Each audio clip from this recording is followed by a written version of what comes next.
Alright guys, I'm back with my WWE Smackdown live review for the 28th of the 2nd, 2017 guys, and this Smackdown was really fucking good, man. Like, if you didn't watch Smackdown, go back and fucking watch it, because you really need to watch the episode in full, because, in my opinion, like, I want more Smackdown. Now, don't say I don't want it 3 hours, but, like, every week I watch Smackdown, I want more and more and more and more. And I don't know, I'm just so happy all this the show is so like better than Raw. And I'm not tired after watching Raw, and I want more of SmackDown.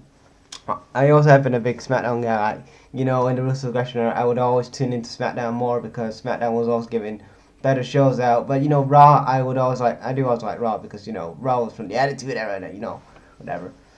So, but anyway, on to SmackDown. So it opens up with The Miz coming out, and Miz calls out John Cena, and Miz says that you're not going to talk till I finish.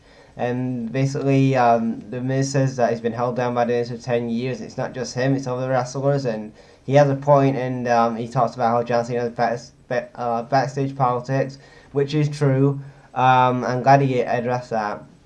And then he says that basically Cena's a phony and typical whatever. It was a good promo at the Miz. I really enjoyed that Miz promo.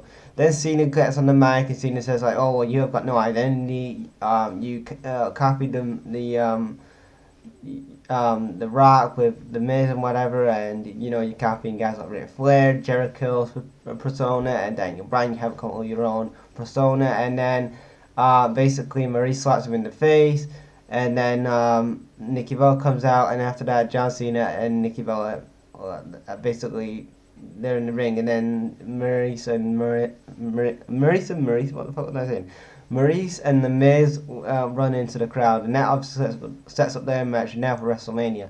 Then later on, we have James Ellsworth and Carmella versus we have John Cena and Nikki Bella next week.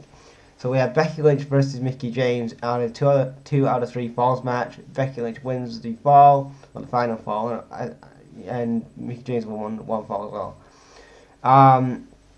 Well, Alexa Bliss did interfere in the match and help Becky Lynch win that match. I don't know if it's going to be a Alexa Bliss versus Mickie James feud at WrestleMania with Naomi in there, maybe as a triple threat, or maybe have a fatal four and you can have Becky Lynch in there. Just kind of a thought I would do for the women, but I don't know.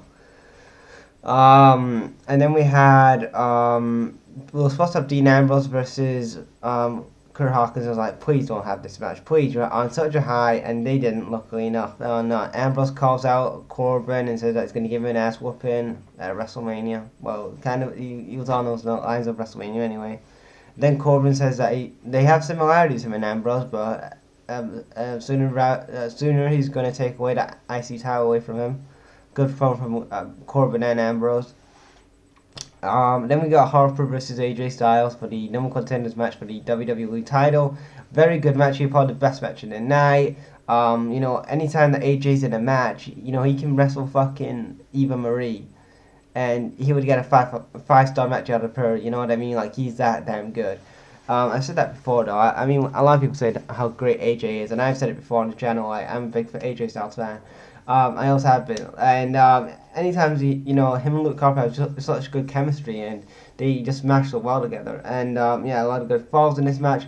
One part of the match is where Harper's foot was on the rope, and then Shane's like, restart this fucking match, because Harper's foot was on the rope, and also the ref didn't see it.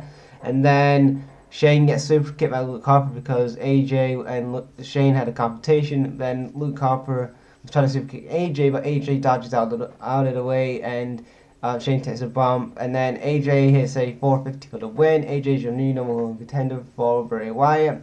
And then we get to the chairs match between Apollo Crews and Dolph Ziggler in a chairs match. It was a good match. I thought it was a good match. Apollo Crews was really strong in this match. I'm glad that this is how they should be booking, like a strong badass. It was a good match. And then we got to the main event, and it was basically Bray Wyatt cutting a promo, and Bray Wyatt's basically saying that he's going to basically, he's talking about WrestleMania and AJ Styles for the WWE title, and then Randy Orton comes on screen. Randy Orton's like, you know what? When I said that I couldn't beat them, I had to join them. When I was your slave and you was my master, then I obeyed your rules. But now that you're the slave and you're helpless, you're in this arena, I'm in your compound where Sister Abigail is, and Sister Abigail is buried under the compound and where you worship Sister Abigail. And it showed like little um, camera angles of like maggots or whatever. I thought that was a really nice touch right there. Of so yeah, good. And then Randy Orton basically gets the line fluid and says, you know what, I'm gonna destroy Sister Abigail forever and whatever for whatever. And then he basically sets it on fire and then poses, and then Bray Wyatt goes into like a mental asylum attack because that's his sister who has died and has basically been destroyed completely. Her memories have been completely destroyed by Randy Orton.